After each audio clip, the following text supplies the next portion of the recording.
I don't know why I always do this. I come here and I don't bring my glasses. Don't bring my glasses.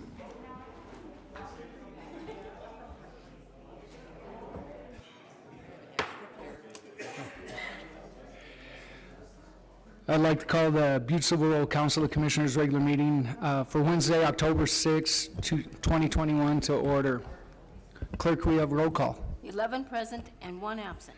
11 present, 1 absent. Please note that Commissioner Shea is absent tonight and is excused. Commissioner Sorge, could you lead us in the prayer and the pledge? Thank you, Mr. Chief Executive and fellow commissioners. Almighty God, we implore you, look upon us and guide us this night as we make decisions which will greatly affect our community of Butte-Silver Bowl.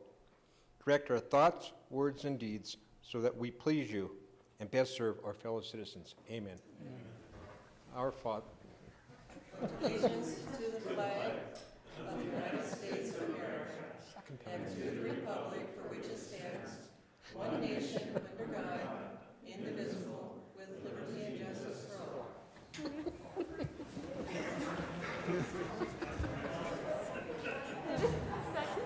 Commissioner Sorge, I'm not going to take the blame tonight because I didn't have a mistake prior to that one. Well, a good way to start the night off. We'll move on to any items not addressed on the agenda. We've seen none that we don't have any. Oh, yes, gosh. Here I go. Okay, approval of the minutes. Commissioner Shaw. Thank you, Mr. Chief Executive. At this time, I move to approve the minutes that occurred on September 15th, 2021 regular meeting. Second. We have a motion and a second. Anything on the question? Could commissioners please vote?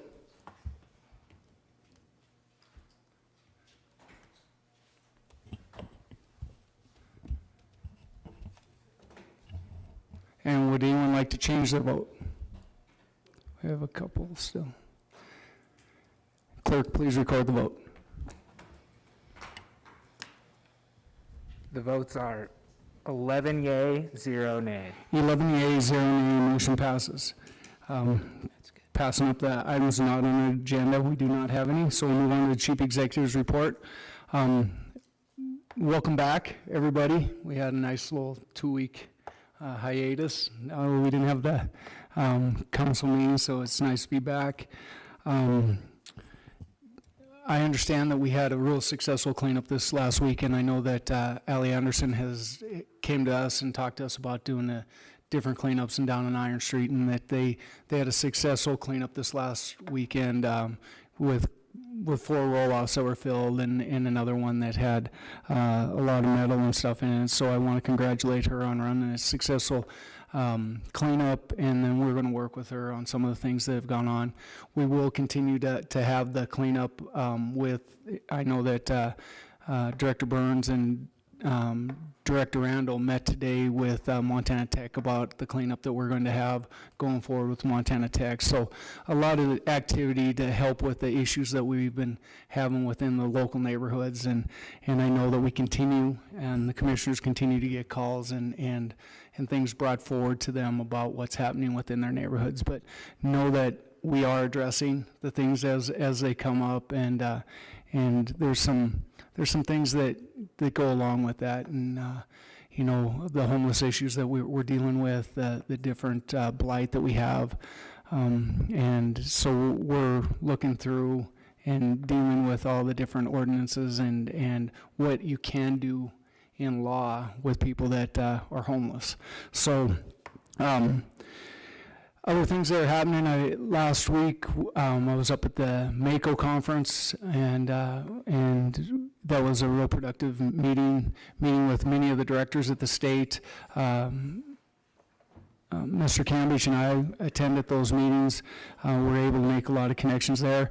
This week we have the Montana League of Cities and Towns going on virtually, so all kinds of different activity happening. And so many of the things that are going on locally, again, ARPA is leading the discussion There was a nice article today referencing what we are looking to do with our ARPA funding, and I think Mike Smith did a nice job of portraying of what our goals are moving forward, and we are working together as a committee, putting forward some of that $1 million for local nonprofits or different entities to be able to apply for some of that money, but making sure that we follow all the guidelines that go along with ARPA. So with that, I know we're going to have a large bid opening here, so we're going to move forward. So I'll close the Chief Executive's report and move on to any public comment on any item on the agenda tonight. If you are commenting on any item on the agenda, please step forward, turn on the mic, state your name and address and what item you'll be speaking about tonight. So if anyone would like to speak on any item on the agenda tonight, please come forward.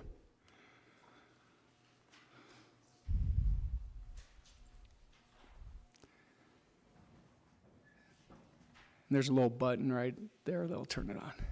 There you go. Yes, I'd like to speak about communication number 2021-436. Okay, and name and... My name is Dale Grinolds. I live at 1617 Lafayette Avenue, basically right next to the proposed rezoning. I have three things total, two being neighbors that could not make it. One, I'm sorry, Mr. Jones, are you speaking towards the public hearing tonight? I believe so, yes. Okay, so that will happen when we do the public hearing. So I apologize for that. You did exactly what I said you should, but we'll open that up for the public hearing for proponents and opponents. Thank you.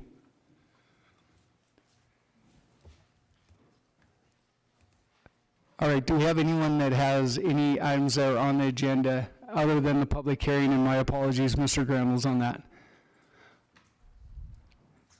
Seeing none, we will move forward to bid openings, public hearings, and/or presentations. We'll start with bid openings. Communication number 2021-447, Dan Dennehy, Butte-Silver Bowl Office of Emergency Management Director, requesting Council of Commissioners authorization to allow the request for proposals to be open to the Council's regular meeting on October 6, 2021 regarding public safety software. Director Dennehy. Mr. Chief Executive, members of the council, I think we have 3 proposals for our CAD and record management system at the 911 center. So if you just give me a couple minutes here, this is how you work this, Colleen.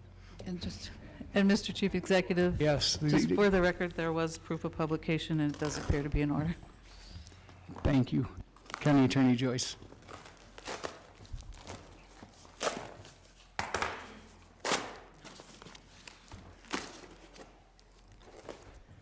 First bid is from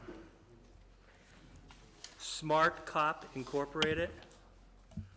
The address is 9165 Rowe Street, R-O-E, Pensacola, Florida. And do you have a bid bond? Looking for the bid bond. It's always the funnest part.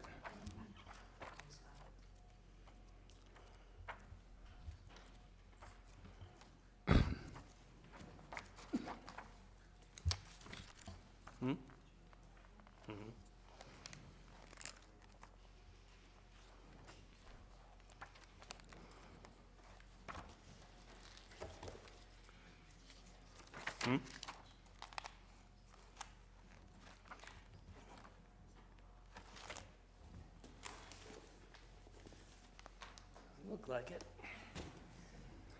Go through 10 bids to find the bid bond.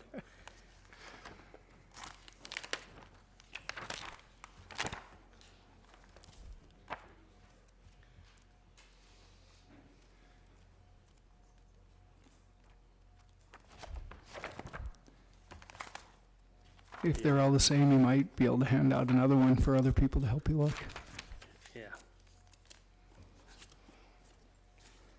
You find the bid bond? Yeah.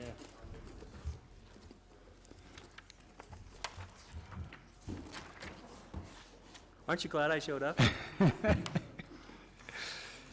I've been there. I do not see a bid bond. Oh, a clip. Well, we do have one. Thanks, Lisa. Thank you, Lisa. Okay, you want to open this one?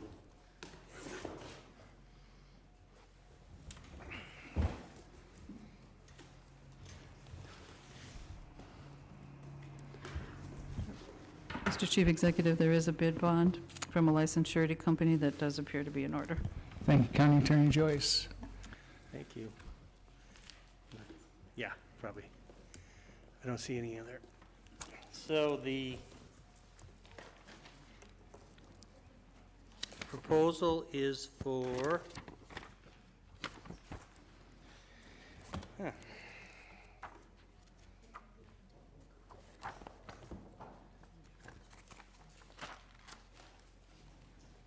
Page 70.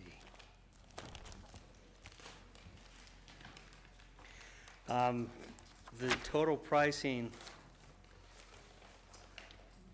for Smart Cop for the total is $185,210. That's 185,210. That's 185,210. 185,210. Thank you. Thank you. Thanks, Lisa.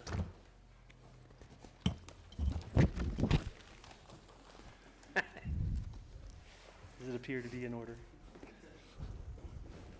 Second one's Motorola Solutions here. Who's it from? Did you want to say? Oh, I'm sorry, yeah, I'll just go ahead and see if that's bid bond okay. See, I haven't done this for a while, so. That's all right.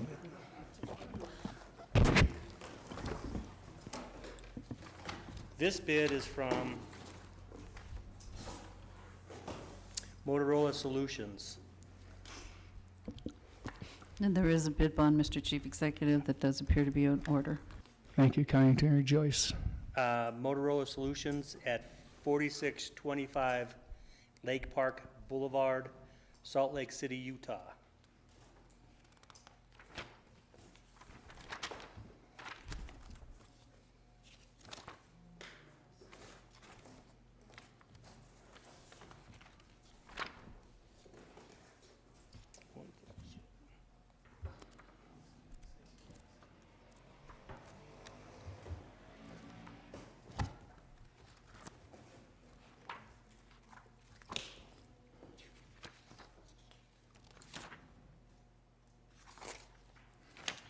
Mr. Chief Executive, members of the council, for the price for that Motorola has provided is $741,115.87. First year maintenance cost, $66,463.68. And the second year maintenance cost is $69,122.23. Again, the total pricing is $741,115.87. First year maintenance, $66,463.68, and the second year maintenance, $69,122.23. Thank you. And our last one. The last one is from Central Square.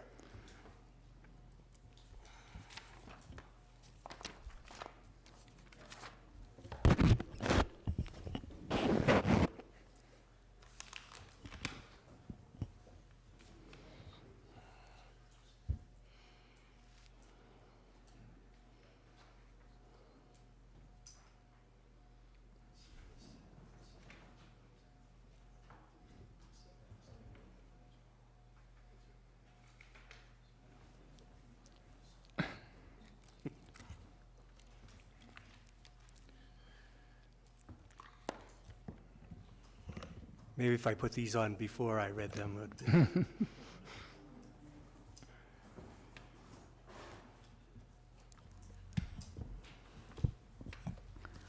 Mr. Chief Executive, there is a bid bond from a licensed surety company that does appear to be in order. Thank you, County Attorney Joyce. Thanks, Eileen.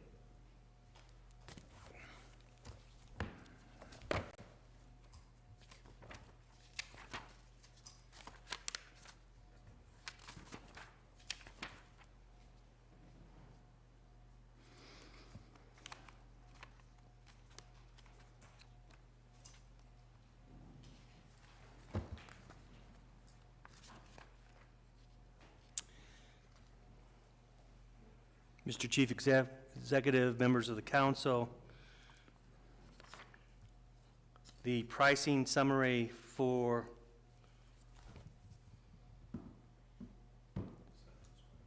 Central Squared is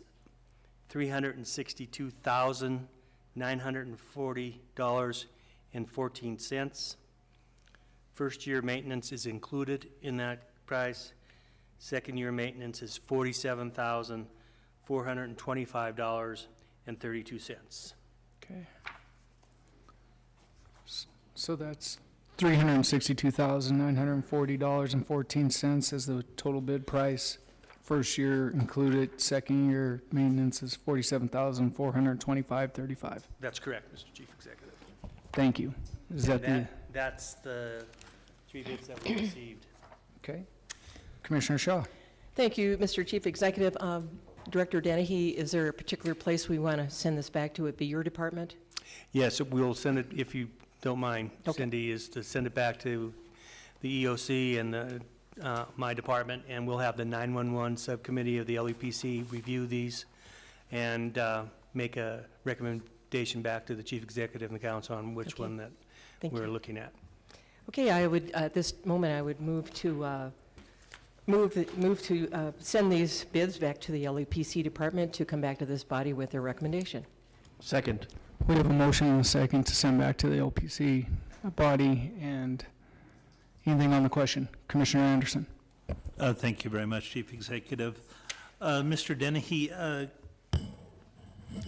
could you tell me what the estimate was for the cost of this system, and any idea on what the discrepancy between, there's almost a $550,000 difference between some of these bids? Mr. Chairman, Commissioner Anderson, I'm not sure what the discrepancy is. I guess going over the RFP, we'll find that. The amount of money that was budgeted through this, through the Council of Commissioners this year for this project was $1.3 million. Okay. So we are under that sort of budget requirement, but again, because they're so different in prices, we'll have to take a good look at it and see if they And then if Thank you, Director Dennehy. quick Commissioner follow-up Anderson? to that, is it a single system or is there a multi-tiered system? no, it's a single system we Single required system. in the RFP. Perfect, thank you. Yeah, you bet. Thank you. Any other questions? So moving back, we have a motion and a second to move back to the LPC committee. Could commissioners please vote? Thanks, Colleen.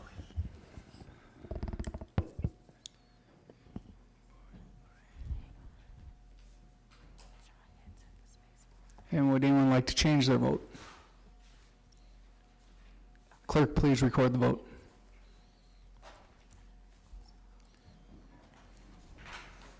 The votes are 11 yay, 0 nay. 11 yeas, 0 nay, motion passes. Moving on to communication number 2021-448, Pat Holland, Government Buildings Manager, requesting council commissioners' authorization to allow for requests for proposals be open for a council's regular meeting October 6, 2021 regarding the Mother Lode Theater, fire suppression, and annotation systems. Director, or Manager Holland, are you in the audience?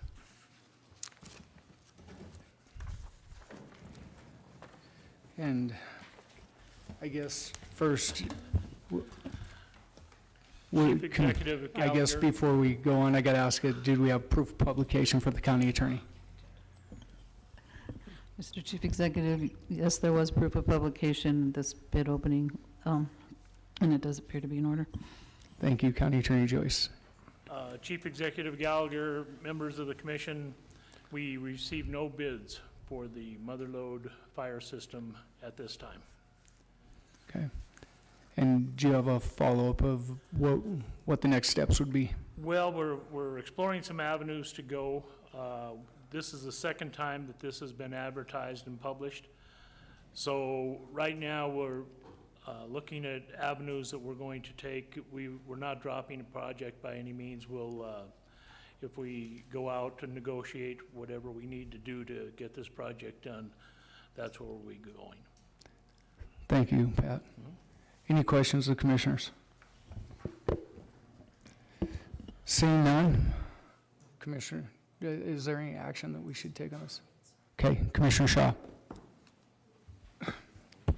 Thank you, Mr. Chief Executive. I believe we would just simply hold this in abeyance, and we'll await, if there is a new communication, we'll await Pat Howland's, decision to do that, but No just place place on it on. file. Okay, all right.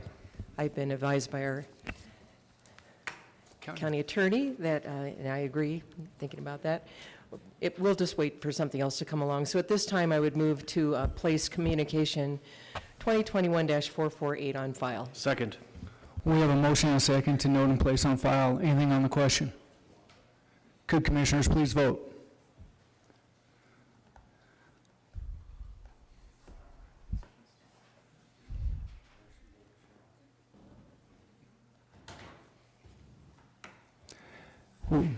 We have a couple votes we still have need. Commissioner Anderson. Would anyone like to change their vote? Clerk, please record the vote.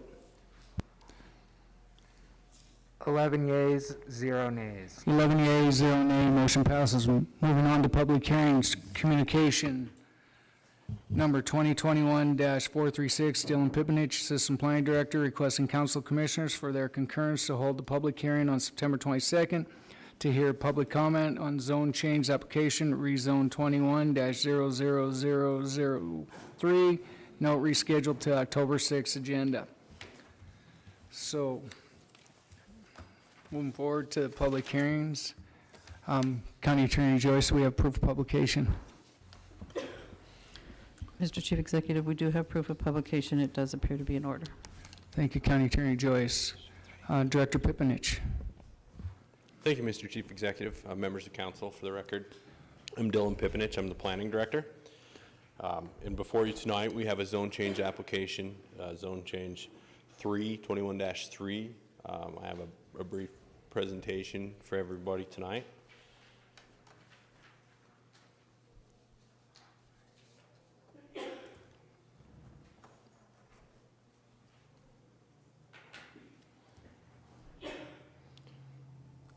So the item in front of you tonight is an application for approval of a change to the official zoning district map.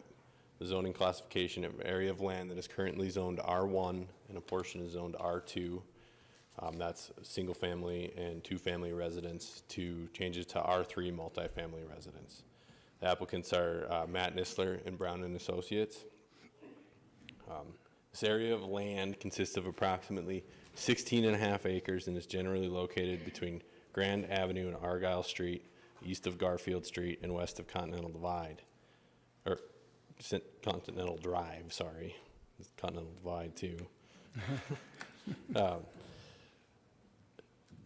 So it's in this area here, shown on the screen. The site in question is privately owned and mostly of vacant land. There are 12 single-family homes there and a duplex. Some staff findings, a little bit of background with this. This application did go to the planning board in August. They conducted a public hearing, took comment for and against, and approved a motion to recommend approval to the council commissioners. So how these zone changes work is the planning board is the zoning commission. They're advisory to the council commissioners. They conduct a public hearing. They review the findings of fact, and they make a recommendation to the council commissioners, who in turn holds their own public hearing. The applicant owns approximately 4.7 acres of the 16.5 acre area. Upon receiving the application for zone change, the planning department sent certified letters to all the other landowners. At that time, 7 landowners had voiced opinions against the voiced opinions for the proposed change. 6 of those objected to the change, and 1 was for. To give a little background, in state law, zoning boundaries may be amended, supplemented, changed, modified, or repealed. Amendments may not become effective except on a favorable 2/3 vote of the present and voting members of the city or town council of legislative body when a protest against the change is signed by 25% or more of the area, lots included. So 25% of the landowners in the area there or surrounding need to sign a petition against the zone change, and then it would take a 2/3 vote from you folks to pass it. Otherwise, it's just majority.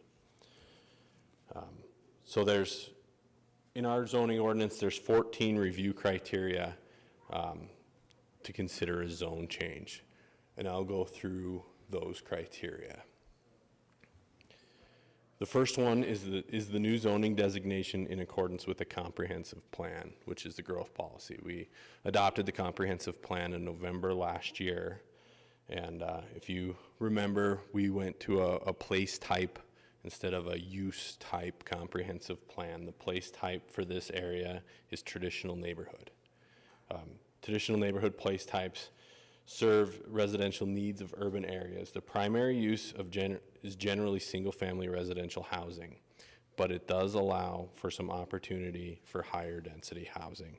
Again, it's a place type, so it's a look and feel type of a comprehensive plan, not necessarily focused on use. So if the design of a neighborhood, the look and feel is more of single-family housing or that type of density housing, then it is in accordance with the plan. These areas typically have moderate density, uniform neighborhood development patterns, and a traditional street grid. Existing zoning designations are R1 and R2. While the traditional neighborhood place type favors single-family housing, it does allow for higher density when the character and design meet the intended look and feel. These characteristics include entrances facing primary streets, detached or recessed garages, and moderate to shallow setbacks. Other goals of the comprehensive plan, a major objective in that comprehensive plan is promoting infill development, which this zoning change would accomplish. Currently, multifamily housing structures make only 8.9% of the total housing within the county, and there's a shortage of these options. Another major objective of the comprehensive plan is to address housing affordability in a comprehensive manner, which is becoming more of an issue in Butte-Silver. So to wrap up this criteria, this proposal meets the general intent and character of a traditional neighborhood while also meeting the intent of several other goals and objectives of Butte-Silver community as outlined in the comprehensive plan. Criteria number 2, go ahead, is the new zoning designed to lessen congestion in the streets. So the proposed change from single and 2-family residence to multifamily residence will most likely increase traffic in the neighborhood with the higher density. Approximately 2/3 of the land in the proposal is vacant, and promoting multifamily development on these parcels also has the potential to increase traffic. Garfield Street, Lafayette Avenue, and Gladstone Avenue traverse north and south through the subject area, and Grand and Continental Drive bound the subject parcel to the north and east. Garfield, Lafayette, and Gladstone are standard residential streets with no sidewalks or curb and gutter. Grand and Continental Drive are major arterial streets that would serve the majority of the proposed area. So there are fairly large streets in the area. Criteria number 3 is promoting the health and general welfare. Some of these questions are geared towards like a new zoning designation. We have the R3 zoning designation in our zoning ordinance. So it already comes with development standards like lot sizes and stuff like that. And of course, we have building codes to protect general health and welfare in this area. So any new construction here would have to meet, current building codes. Number 4 is, will the new zoning secure safety from fire, panic, and other dangers? Again, general building codes help protect against this. Furthermore, the development in this area promotes efficiency of city-county services like police and fire protection because it is infill development. Promote infill development. Number 5 is, will the new zoning provide adequate light and air? Again, the development standards that currently exist in the R3 zoning provide lot size requirements, setback requirements, so that keeps the adequate light and air. Number 6 is, the new zoning prevent overcrowding of the land. Overcrowding of the land is controlled by the development standards in the R3 zone. The new zoning would prevent overcrowding of the land by these set requirements for residential developments in the zone. Furthermore, any future development will require that a developer analyze available infrastructure and confirm that the existing systems or expanses can serve the development. So they would be required to look at any new or existing water and sewer lines to make sure that they would be adequate for the proposed multifamily development. That being said, a change in zoning designation to multifamily would allow the increase of density in the area, particularly on the vacant land. However, the R3 zoning does have density standards that require 6,000 square feet of lot area for the first dwelling and 1,500 square feet of lot area for each dwelling thereafter. So a fourplex is required to have 10,500 square feet of area per lot. Many of the lots adjacent residentially zoned areas, because they were developed prior to the adoption of the zoning ordinance, are legal non-conforming lots of substandard size. So those single-family homes, a lot of them are a lot smaller than 6,000 square feet. So the change in zoning designation may increase the allowed density on the vacant parcels, but will more closely mirror the density that is actually existing in the neighborhood, because there's a lot of houses on 4,500 square foot or 3,000 square foot lots in the area. Criteria number 7 is, will the new zoning avoid undue concentration of population?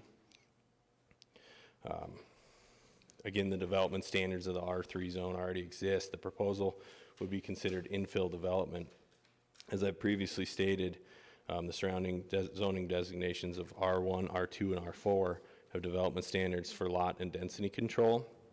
Many of the developed parcels were developed prior to the adoption of the zoning ordinance, so again, that increased density is already existing in the neighborhood in many cases. Criteria number 8, will the new zoning facilitate adequate provision for transportation, water, sewage, schools, parks, fire, police, and other public improvements?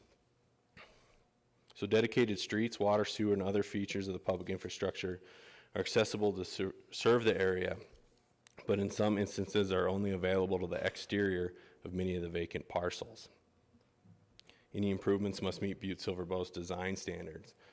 The proposed development for a portion of this area to be rezoned is multifamily housing. So I would state that there is a proposal, the applicant is proposing to develop a part of this parcel for multifamily. That is what's driving the zone change application. Adequate infrastructure and services to accommodate development existing along the exterior bounds the subject area, but many of the interior roads and alleyways are unimproved. So especially on the east portion of this, there are platted roads and platted alleys that are not constructed, and they don't have water or sewer services underneath them. These are roads and alleys that Butte-Silver owns, but again are not developed. The proposed change would accommodate infill development because it would help facilitate public services to this area. The increase of allowable density for the vacant parcels would also encourage new development that would require to construct roads, water, and sanitary sewer lines. So the thought process here is that the availability to increase density in this area helps promote a developer to come in and install those services. It's economy of scale kind of thing. It's hard to develop areas with single-family houses when you have to put in roads and alleys and sewer and water. Which is a big reason why this land is remained vacant.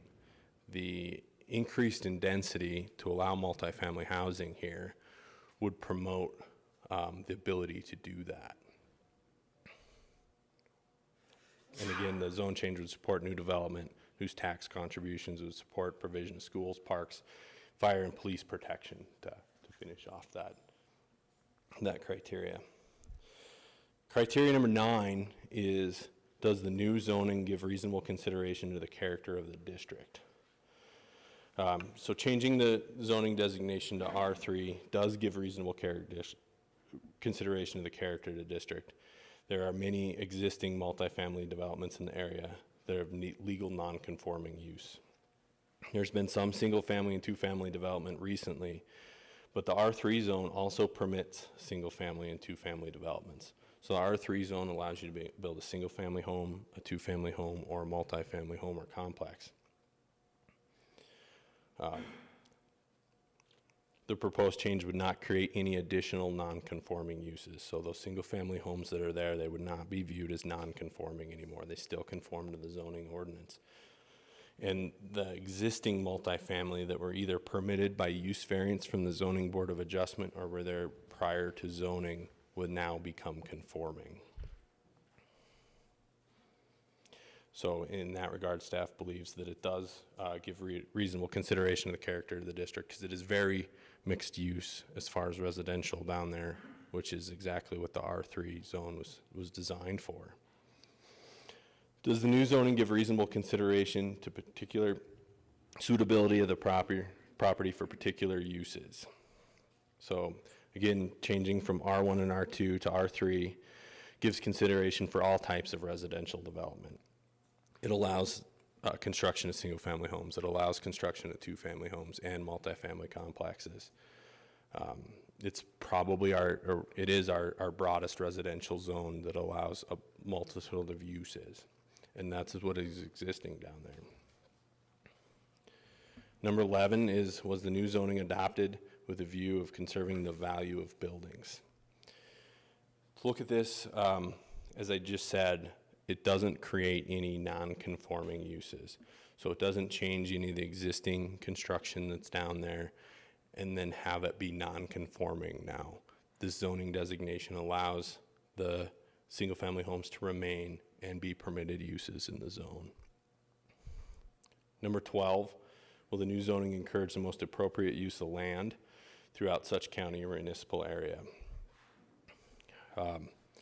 The area to be rezoned is in compliance with the recently adopted comprehensive plan. The new zoning will help provide opportunities to expand residential development in the area with community-wide benefits. Currently, Butte-Silver has 570 acres of land that has an R3 zoning designation. Of this, only 16% of that land is vacant. Of those vacant parcels, there are only 4 parcels larger than 1 acre that would encourage multifamily development. So after this analyzation, we have 4 parcels of ground out there where multifamily can be constructed inside of all of zoned area of Butte-Silver. We've recently seen a shortage of the working class housing stock that has assisted in driving housing costs to our residents, and this proposal may help mitigate some of those impacts on a community-wide basis. Number 13, does the new zoning correct a mistake or oversight that occurred in the past when an inappropriate zoning category was applied to the area? Staff doesn't believe that this was a mistake. These zoning designations were drafted in the 70s. It's more of a reflection of community need and what what the area has grown up to be, what has been constructed down there in the past and recently.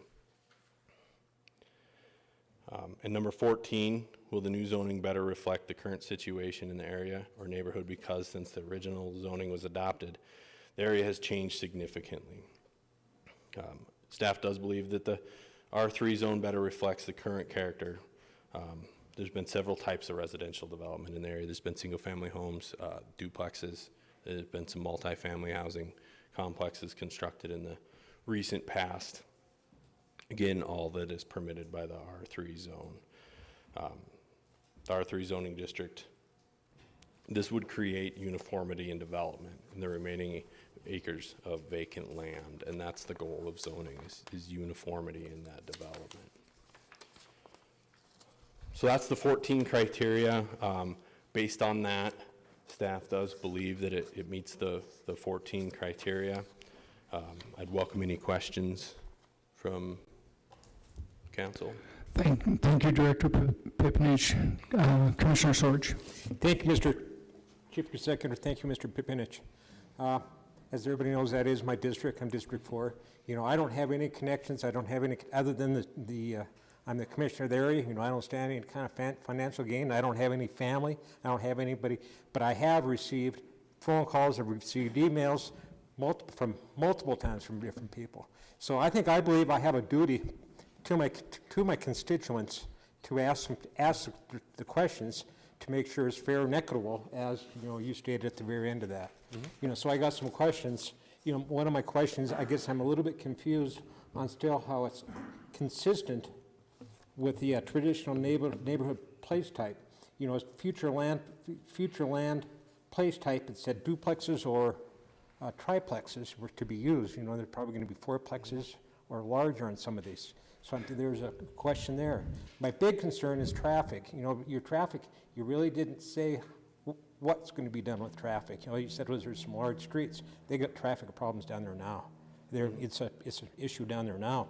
I think these are questions that, and then also, I got one of the questions of how are we going to make the public services more efficient with this, so how do you make the public services more efficient, from the police and the fire? So I think these are all questions that I need to ask for my constituents. Thank you, Dylan. Commissioner Sorge, Director Pipinich. Mr. Chief Executive, Commissioner Sorge, I'll try to tackle those one by one. If I forget one, let me know. The first one, the comprehensive plan designation. So the place type designation is traditional neighborhood. That is one portion of the comprehensive plan. The comprehensive plan has a lot of other broader goals for the community as a whole.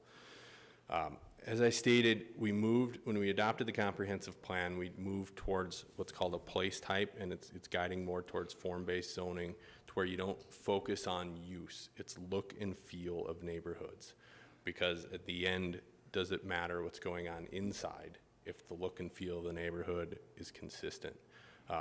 The traditional neighborhood does allow, in certain circumstances, for multifamily housing based on the design.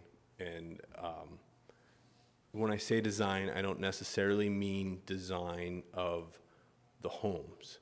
It's a lot and block feel. Are there square blocks? Are there alleys in the back? Are the streets at right angles? If you look at this area where you have square blocks with alleys and that traditional neighborhood type feel, and then look at something like the country club where you have cul-de-sac roads, looped roads, there's no alleys, that is a different place type feel.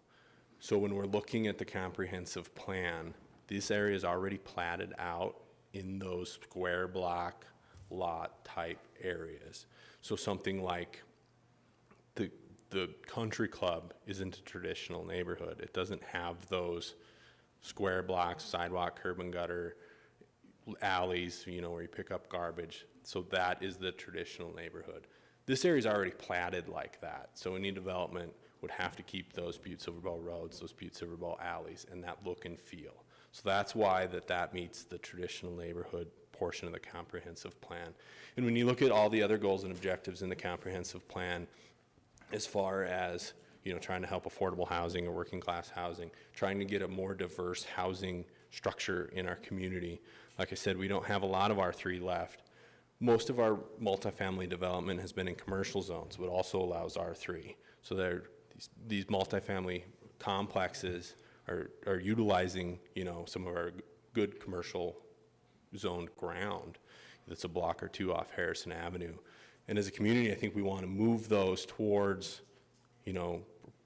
R3, the residential type zoning district. So, this is an area that was identified. There's probably others that we need to identify to diversify our housing stock a little bit. Sorry, that was a long-winded answer. What was your next question? The roads? Mr. Chief Executive, yes, the congestion of the neighborhood and the congestion of the, because I know they've got some traffic problems up there now, even on Lafayette and just side streets. I know I've received calls from, there's a real problem with, so that's one of the other concerns. Commissioner Sorge, Director Pipinich. Mr. Chief Executive, Commissioner Sorch. So obviously, we don't have a concern about Grand and Continental Drive except for around East Middle School when they're picking stuff up. Hopefully the new design of the parking stuff at East Middle School helps that out. One thing that will help is, especially on the east portion of this that Dr. Milanovich owns, there's those platted roads in there. Development would add more streets to the area, which would spread out that traffic. Those streets down there are your typical street on the flat. They've been overlaid. There's not a lot of storm infrastructure. It does need some help, that's for sure. But promoting development is how you fix that stuff. Mr. Chief Executive. Commissioner Sorge. One more, and then I'm off. On the criteria number 4, Dylan, you said something about general zoning and building code provisions concerning if further the development area promotes the efficiency of city county public services, example, public and fire protection. So how does it promote the efficiency of these departments? Okay. Commissioner Sorge, Director Pipinich. Mr. Chief Executive, Commissioner Sorch. So a lot of our development that happened in the 90s and beyond was urban or rural development. We developed Beef Trail, Homestake Meadows. So we spread our development out over a large area that was very, very rural in nature and not very dense. So those new homes for a police officer to service that has to drive to the end of ski area loop, if you call the police, where this is infill development, and we're promoting people to come back into the community where extension of water and sewer is a block instead of 5 miles. Police and fire have to go 4 blocks instead of 5 miles. So that's how it promotes that safety. It's just infill development. Thank you, Director Pipinich. Follow up, Commissioner Sorge. One more comment. Thank you, Dylan. Just for the record, I'm not against development. I know that this is needed. I know, I understand, that, without any kind of good affordable housing or decent housing, it really limits the potential growth of our town. But again, like I said, I need to ask these questions for those people that have lived down that area for years and years. So that's my reasoning. Thank you. Thank you, Commissioner Sorge. Any other questions of commissioners? Commissioner Callahan. Okay. Thank you, Chief Executive Gallagher. Dylan, I'm not sure if this question would be for you or maybe Mr. Neary, but I know back in the past that area was stressed pretty severely for water, and I know we've put some new water supply lines in down there. In the past, we've allowed some development when there wasn't enough water.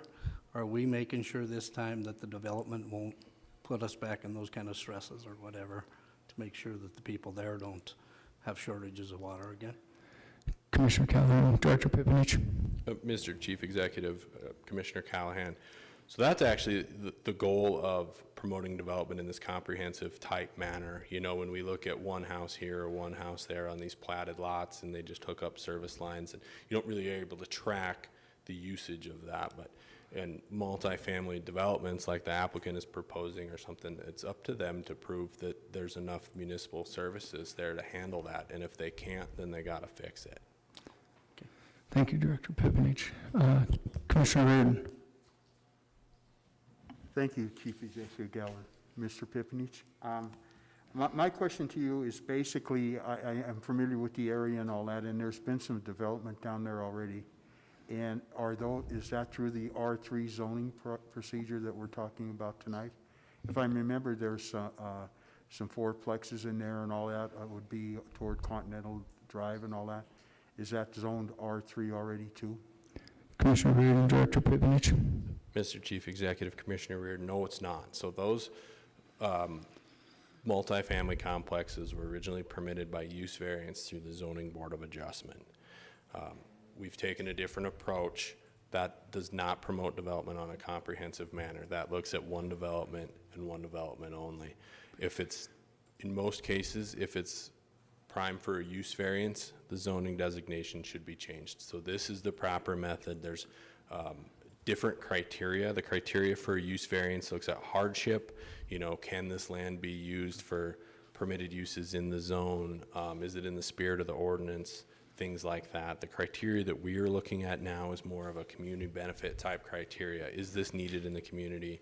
Is this the best for the community to change the zoning designation? And it promotes that comprehensive zoning outlook instead of we're just looking at one development and the zoning board meets once a month. It's one public hearing and then you get to build a fourplex. This is the proper way through zoning to accomplish that. Thank you, Director Pipinich. Follow-up, Commissioner Reardon. So basically then, I guess the question behind that then is, you know, we really don't know what these developers are going to do. Are these homes going to be for sale?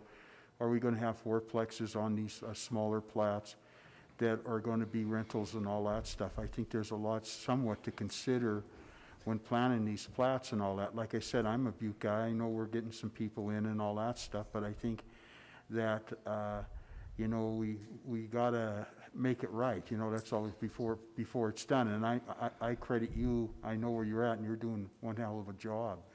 But Thank you. But I just think, you know, there's some questions, and I'm sure I look at the people in the audience, and as Commissioner Sorich said, is that, you know, I think, you know, with this hearing and all that, we'll find out where these people are at. But I find it that, you know, and you explained it definitely, you know, where we got one deal zoned over here, and now we're coming back over here and we're going to do a different deal. And I know you weren't around and never had nothing to do with it. I think in the future and even coming up, we got to come up with something direct where we're all on the same deal when we run into this R3 or ever which way we're going. And then the shortness of water supply and sewer and all that, you know, I mean, there's some things definitely we gotta look at before this thing takes off, if it does. Thank you. Thanks, Commissioner Reardon. Any other questions of commissioners? Seeing none, I'll open the public hearing. So at this time, I will call for proponents of this public hearing. Proponents. First call for proponents. Come to the microphone, state your name, address. Councilman, Chief Executive, my name is Matt Nistler, and my address is 81 Jefferson River Road, Three Forks.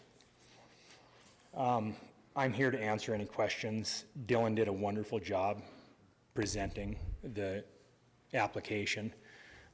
I think Dylan has done a great job in broad strokes with everything that he's done since he's gotten involved with Butte-Silver, and I'm very happy to see that level of professionalism. You know, and to talk to Commissioner Reardon's comment, he was asking that a certain set of rules be applied the same way to everything that we do. I'm going to cheer the loudest for that because that's what I'd like to see too.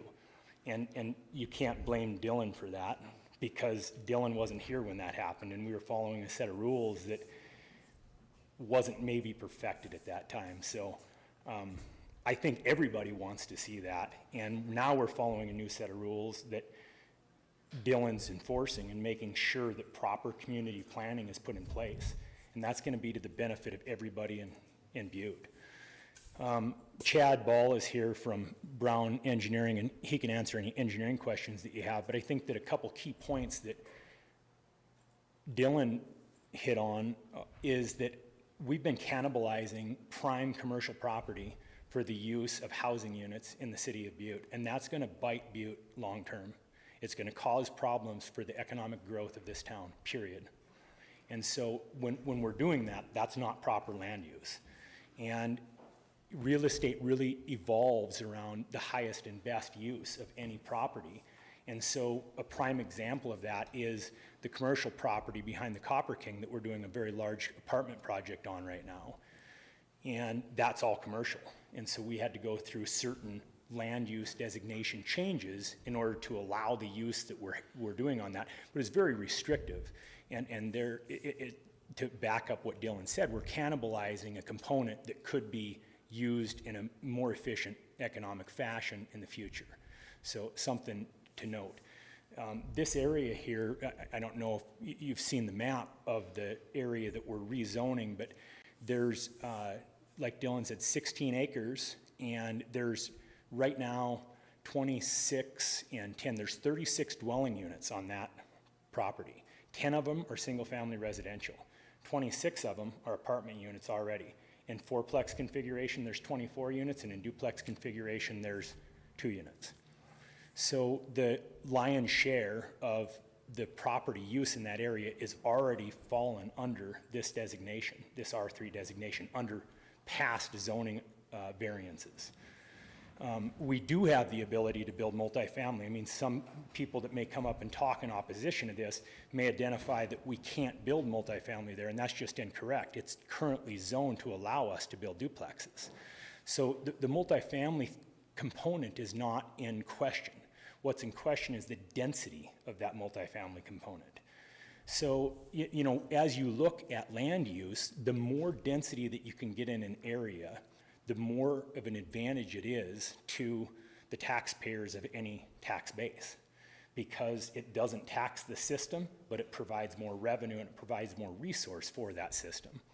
So, you know, when you look at proper land use and proper land use planning that's applied in larger metropolitan areas, urban infill is something that they scream for. They provide huge tax incentives for.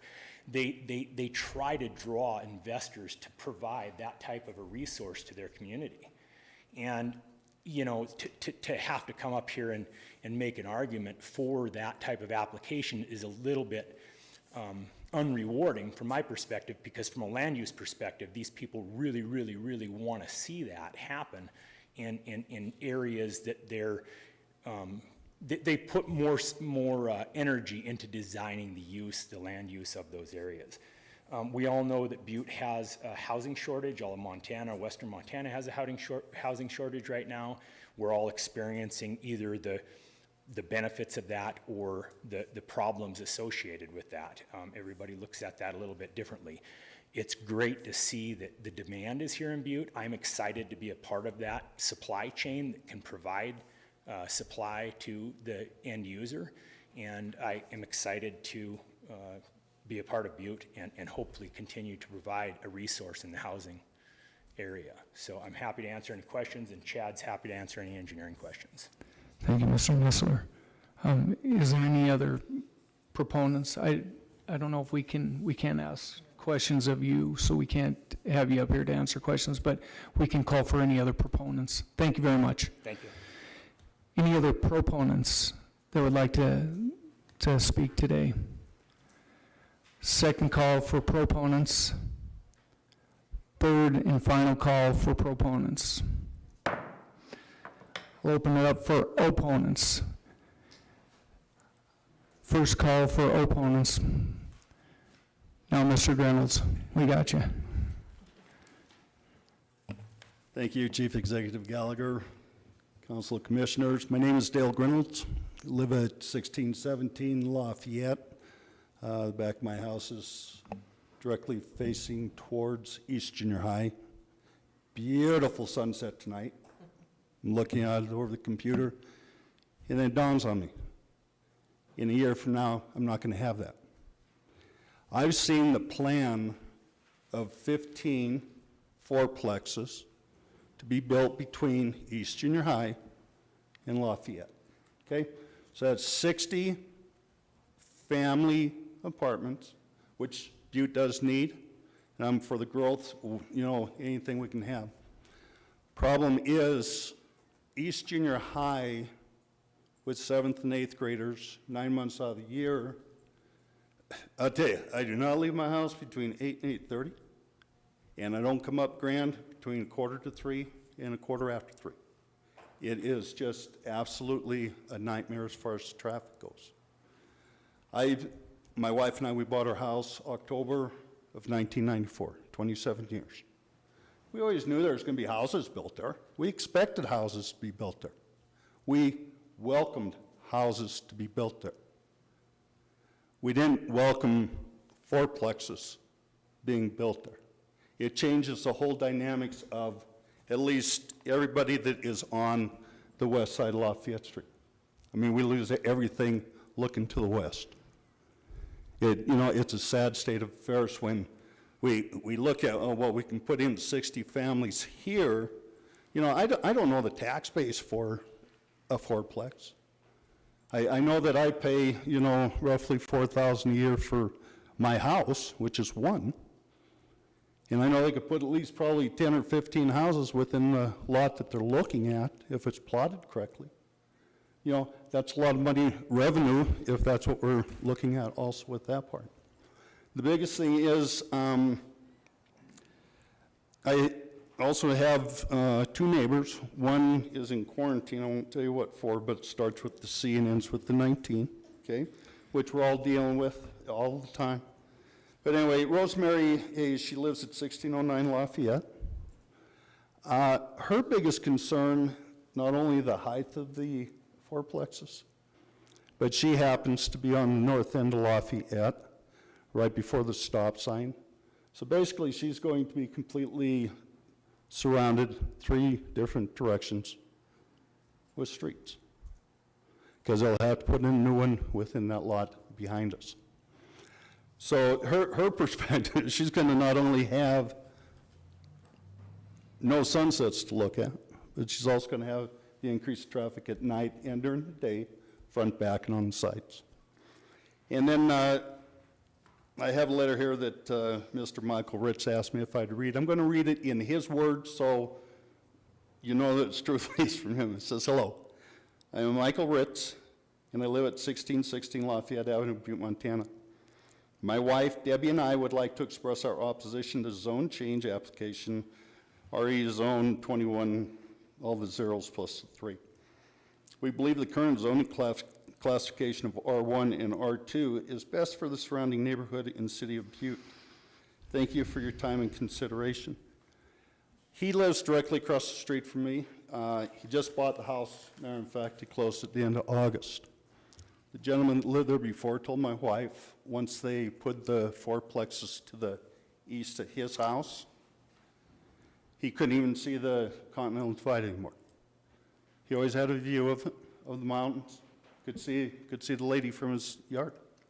As soon as they put the fourplexes up, it was gone. It was done on a variance. It was something that was needed. But the whole thing is when you start building high within neighborhoods, houses are not built that way. We lose a lot of our own character in our neighborhoods when that happens. Anyway, thank you very much for your time. Any questions for me? They can't ask you questions, but thank you, Mr. Reynolds. Any other opponents? Please come forward.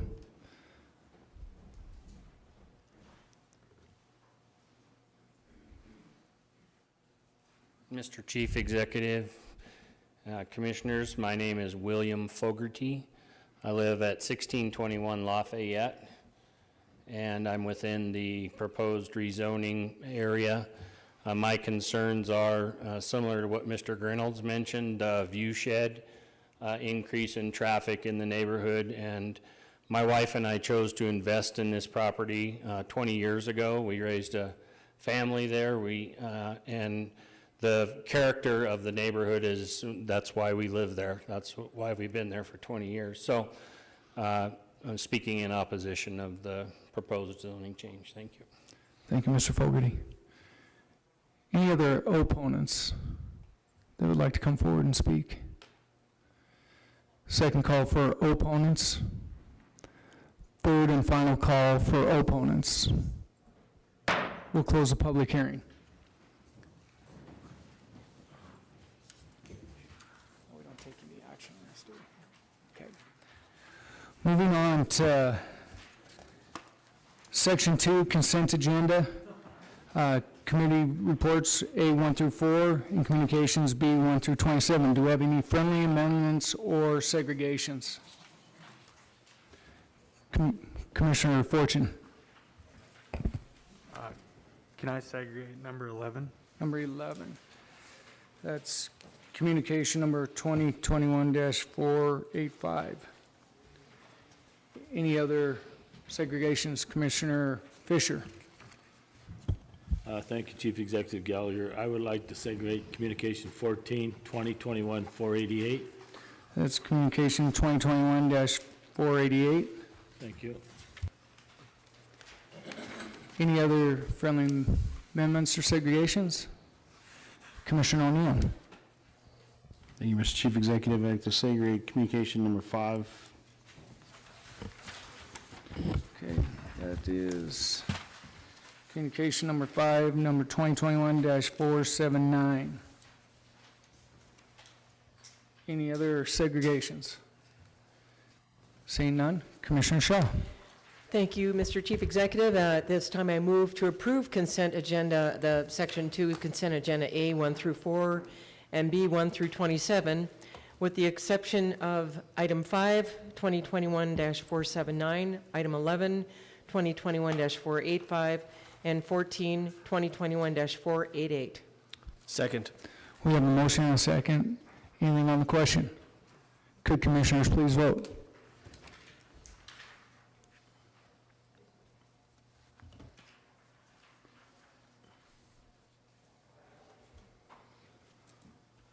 And would anyone like to change their vote? Clerk, please record the vote.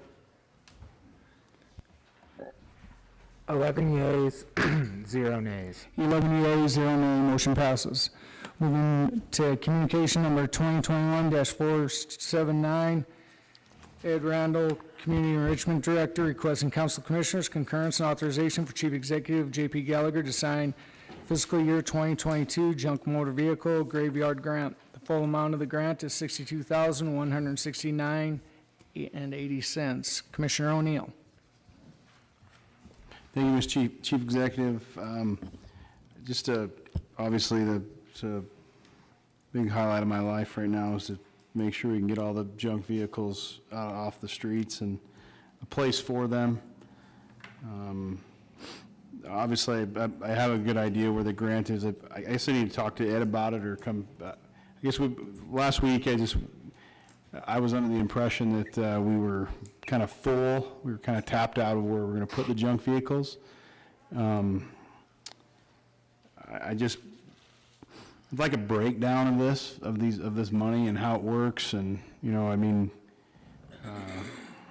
guess I want to go to school on the junk motor vehicle graveyard grant. I'm all for it. I guess I want.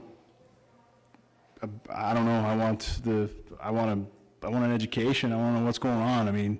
Last week, again, I'm confused if the capacity to put junk vehicles is full right now, and we need another place. So if we need another place to put the junk vehicles, or more capacity, do we need to add more money to this?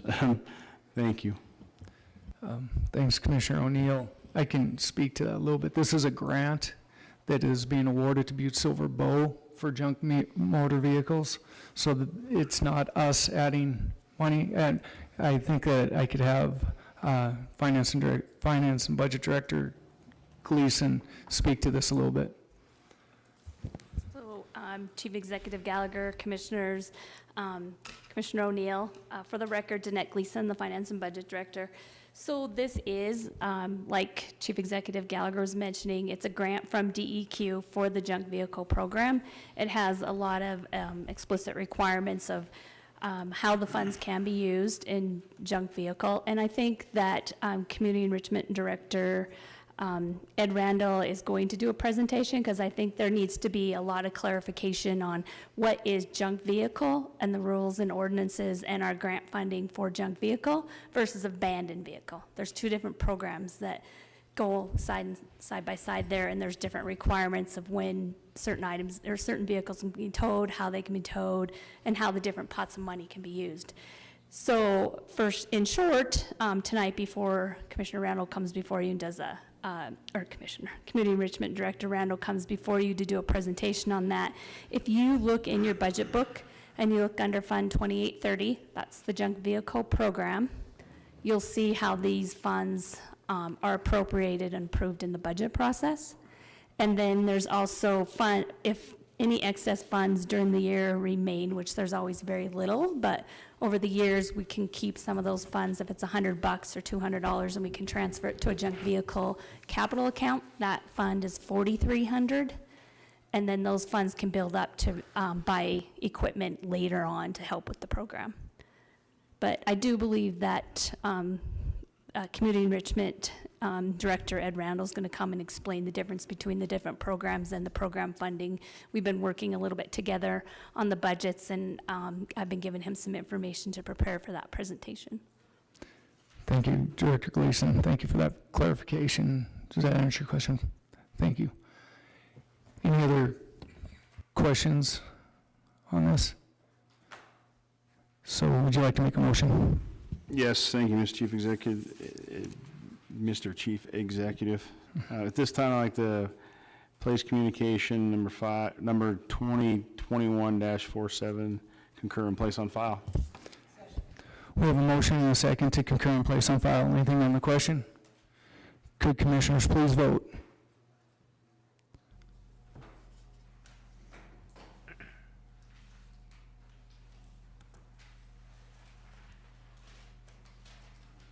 And there we go. And would anyone like to change the vote? Clerk, please record the vote. 11 yeas, 0 nays. 11 yeas, 0 nay, motion passes. Moving on to communication number 2021-485. Commissioner Fortune.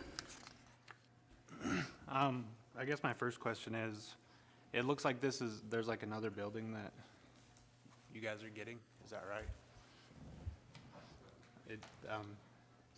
I guess my question is, the rates are staying the same, but they're getting more square footage. That just seems odd to me. And then I guess my next question is, in this lease agreement, item 16, it says, basically how I interpret it, so it might be a question for County Attorney Joyce, but I guess how I'm interpreting it, the Head Frames is allowed to use a Butte-Silver building to get a loan and use the building as collateral. I mean, that just kind of seems crazy to me. But I guess the first question is, if they're getting more square footage, how come the price isn't increasing? Okay. Commissioner Fortune, Director Burns, could you answer these questions? Thank you, Mr. Chief Executive and members of council. I'm Karen Burns, Director of Community Development. Commissioner Fortune and commissioners, so the rate stays the same, but there is additional square footage, so there is an increase in the lease payment. Okay, it doesn't look like that on this, but. And then I guess I turn it back over to Eileen, but the original term in section 16, this is an amendment to an existing lease agreement that's already in place. And section 16 was in place in the original lease agreement as well, allowing Headframe to gain equity in the property as they are putting a lot of money into it. They've done over $1 million of improvements, I believe. $3 million of improvements on the property since they've been allowed to use that space as a leased space. So they don't want to lose that ability to use that investment. Thank you, Director Burns. Yeah, that's good. No follow-up? Okay. Any other questions of commissioners? Commissioner Reardon. Thank you. Karen, or Mrs. Burns, I have one question too.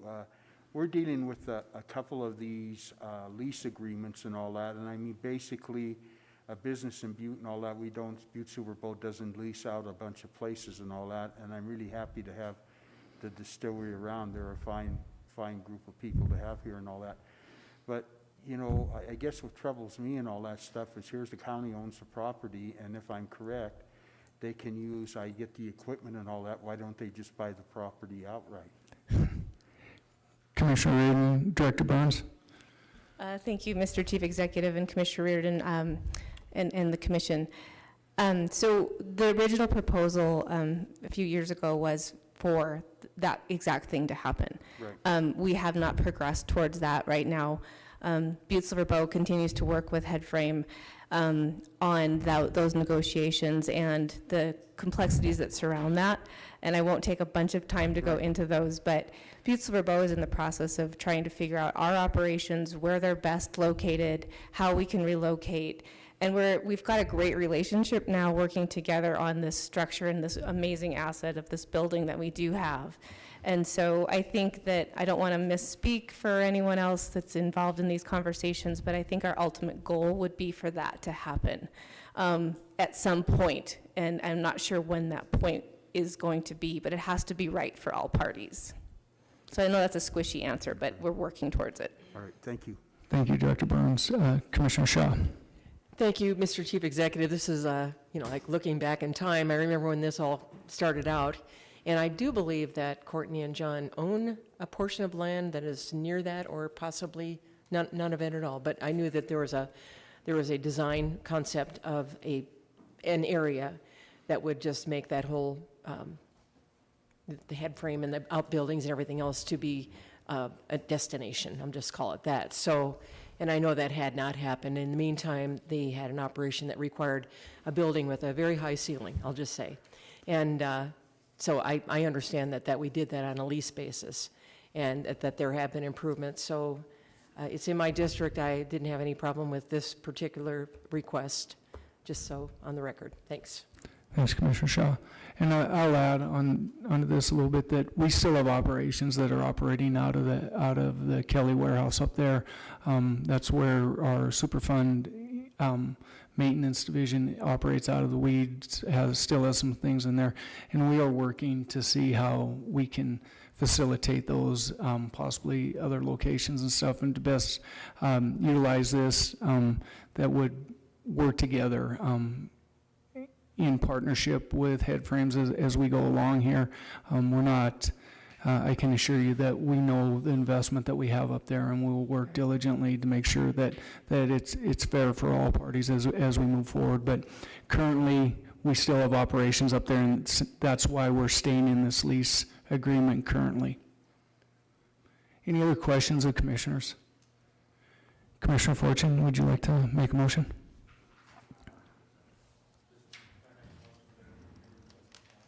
Second. We have a motion to concur and place on file. Anything on the question? Could commissioners please vote?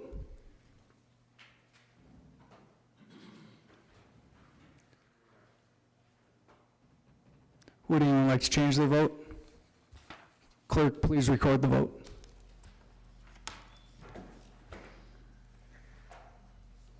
Ten yeas, one nay. 10 yea, 1 nay, motion passes. Moving on to communication number 2021-488, Commissioner Fisher. Oh, I need to read this, my fault. Teresa Marshall, Human Resources Benefits Specialist, requesting Council of Commissioners concurrence and authorization of Chief Executive J.P. Gallagher to sign consulting agreement between Butte-Silver Bow and Payne West Insurance effective July 1, 2021. Payne West Insurance provides Butte-Silver Bow with advisement and brokerage service for employee benefit programs. Commissioner Fisher. Thank you, Chief Executive Gallagher. Reason for segregating this communication is just make everyone aware, if they didn't read through it, that Butte-Silver Bow is offering $6,250 per month consultant fee to Payne West.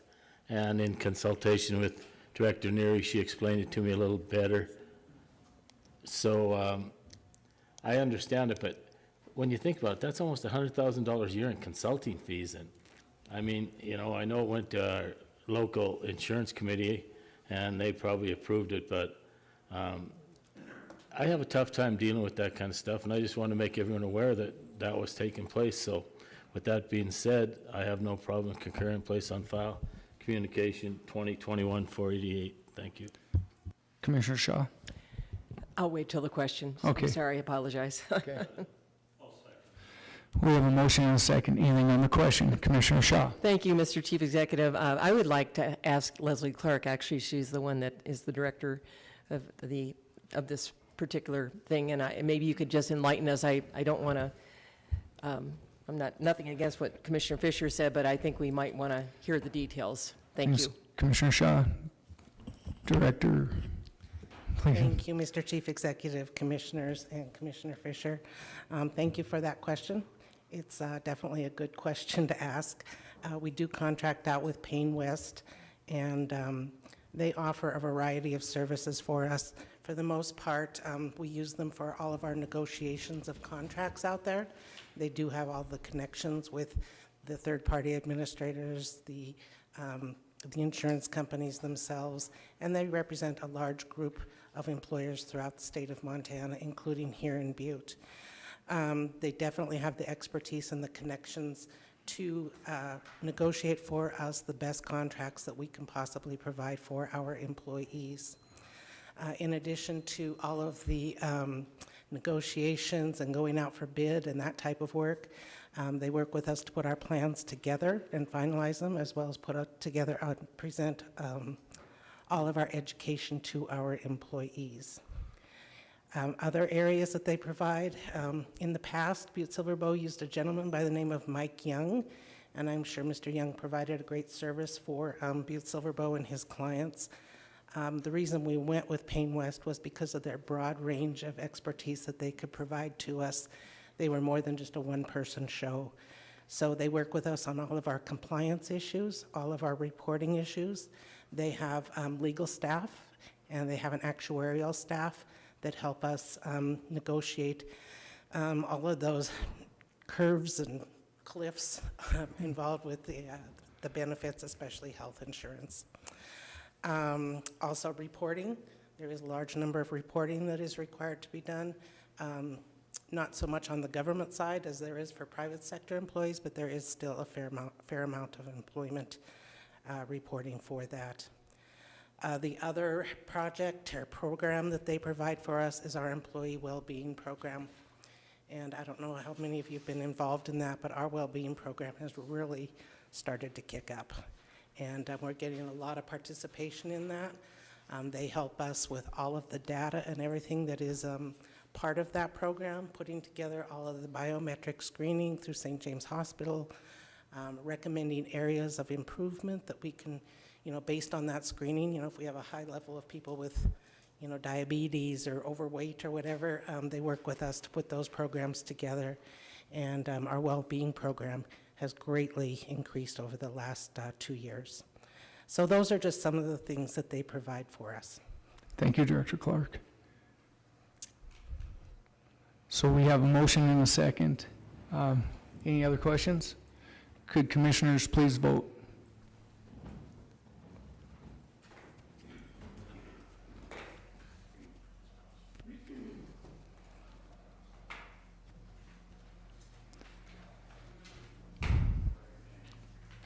Would anyone like to change their vote? Clerk, please record the vote. 11 yeas, 0 nays. 11 yeas, 0 nay, motion passes. Moving on to ordinances and resolutions introduced to judiciary. We have Council Bill number 20, I better put on these glasses again, 2021-06, and resolution number 2021-49 will be referred to judiciary. Moving on to section 4, ordinance and resolution, emergency suspension of the rules for final passage. Commissioner Shaw. Thank you, Mr. Chief Executive. At this time, I move for the suspension of the rules for the purpose of passing Council Resolutions number 2021-50 and 2021-51 by waiving subsection 7 of Rule 36 of the Rules and Order of Business of the Council of Commissioners, thereby having it considered for advanced passage without reference to the Judiciary Committee. Second. We have a motion and a second to for the emergency suspension of the rules for resolution number 2021-50 and 2021-51. Anything on the question? Could commissioners please vote?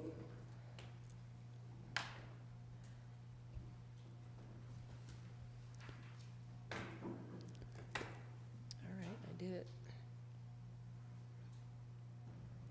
Would anyone like to change their vote?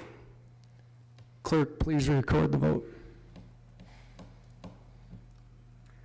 11 yeas, 0 nays. 11 yeas, 0 nay, motion passes.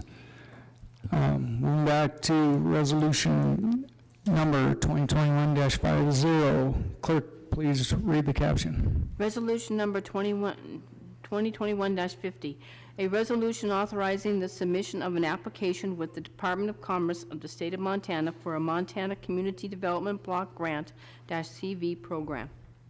Commissioner Shaw. Thank you, Mr. Chief Executive. At this time, I move to place Council Resolution 2021-50 on final reading and passed, having been deemed fully read at length. Second. We have a motion and a second to place on final reading. Anything on the question? Could commissioners please vote?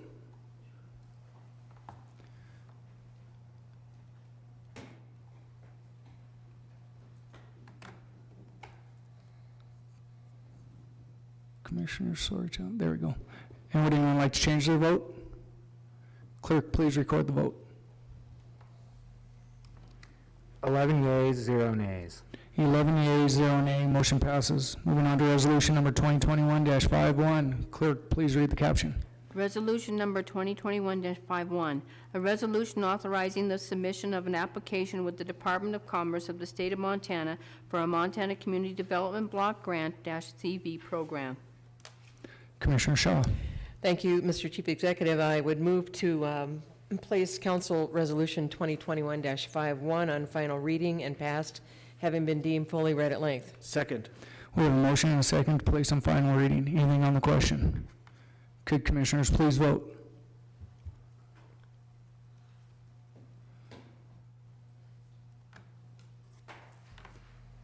Would anyone like to change their vote? Clerk, please record the vote. 11 yeas, 0 nays. 11 yeas, 0 nay, motion passes. Moving on to Section 5, ordinance and resolutions for final reading. Clerk, please read the caption. Resolution number 2021-48, a resolution authorizing the submission of an application for the Foothold Company with the Department of Commerce of the State of Montana for the Big Sky Economic Development Trust Fund program under the terms of the Community Development Act of 1974, 42 U.S.C. 5301, as amended. Commissioner Shaw. I move to place Resolution 2021-48 on final reading, having been and passed, having been deemed fully read at length. Second. We have a motion and a second to place on final reading. Anything on the question? Could commissioners please vote?